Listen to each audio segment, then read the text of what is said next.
Welcome. This is the day according to Celeste, February 5th, 1979.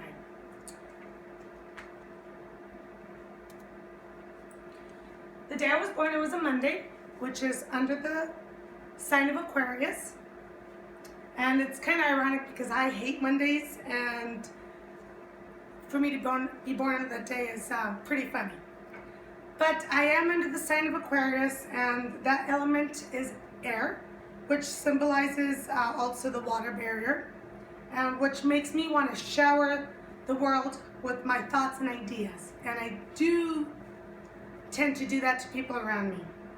I like to surround myself with lots of people, which mainly are my family and friends. And if you know me, I always have a gathering here, some type of food and event that I always have friends and family over.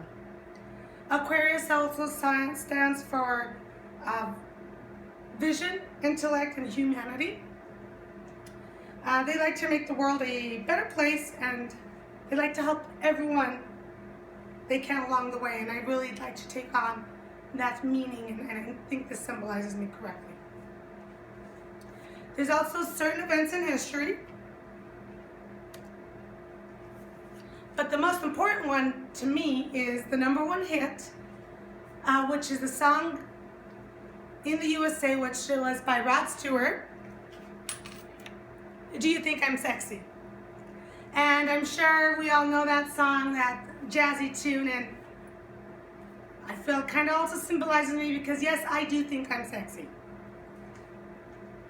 Some important events also in history was the costliest single periodical ad in U.S. history was $3.2 million, especially for that time, was by the Gulf Western Oil, published in Time magazine. Also, we have the Sears Radio Theater premieres on CBS.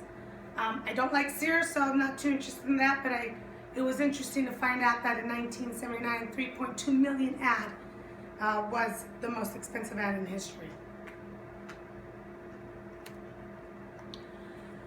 In February 5th, 1979, we had a very important person die. It is Radar Whaler. He received the Medal of Honor for crawling through heavy artillery fire and saving 2 men from a burning tank and surviving, and also on that special day he did pass away, and this was one of a great man that received the Medal of Honor in World War I. There were some also important births, which is Gil McKinney. He's a TV actor. He was born February 5th, 1979. And he is a TV actor famous for episodes in season 8 and season 9 in Supernatural. I myself don't watch a lot of TV, so I'm not very familiar, but my daughter knew exactly who he was. She's obsessed with this movie show. And he also played as an ER, as Paul Grady. So these are a few spectacular events that happened the day that I was born, February 5th, 1979. I also asked my mom, trying to get some current events, since she was the one that actually lived through that day, some important dates in history. She recalled to me, which I thought was pretty interesting, that the reason I was born in Payson, Utah, we grew up in Arizona, was because immigration and deportation was extremely heavy there at the time. So 2 weeks before my birth, I was sent to Utah with my aunt in order to avoid any type of deportation back to Mexico. That was another important factor on the day that I was born. This is me, Celeste Padilla, 1979 on February 5th. Thank you.